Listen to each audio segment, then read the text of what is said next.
Hər kəsi salamlayırıq. Əsasən də Çin avtomobilləri idarə edənləri. Bu Çin avtomobillərində sizə bir dənə nəyə göstərir? Bu da əsasən də nələrə gəlsin, kimlər üçündür?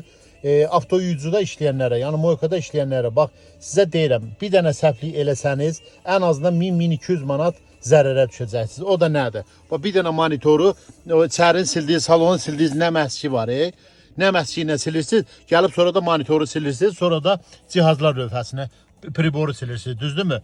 Hani bir anlığa bizim elektrikimiz, bizim proqramistimiz Əli Usta'nı da salamlayırıq burada.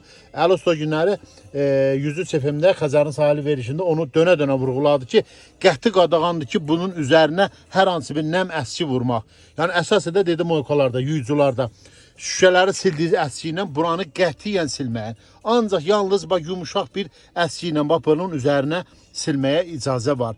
Tam yumuşaq bir əski ilə. Baxın, bax, bu formada siləcəksiniz. Ondan sonra bu qalan yerləri hamısını nəm əski ilə silə bilərsiniz. Amma monitorlara toxunsanız, kim də desə ki, boş şeydir, zaman gələcək ki, 1000-1500 manat aralığında zərərə düşəcəksiniz. Onda deyəcəksiniz ki, kaş ki buna riayət edərdim. Və bir də hər kəs aparıb plyonka çəkdirir da indi hardasa bunlara. Şüşələrə çəkilən plyonkadan bunlara da çəkirlər.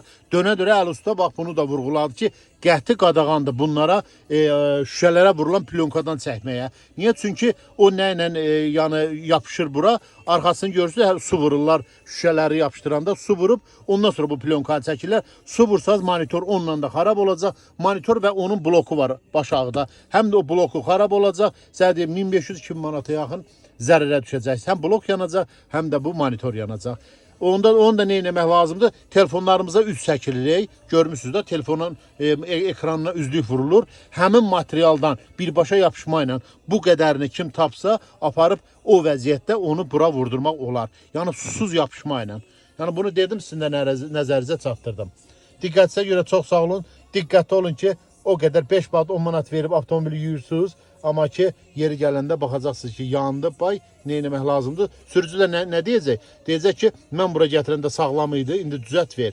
Gəl indi 5 manat, 10 manatdan yığ, gör 1000-2000 manat hardan alacaqsan ki, buna monitor və bir də monitorun mənbəyini, yəni beynini alıb verəsiniz.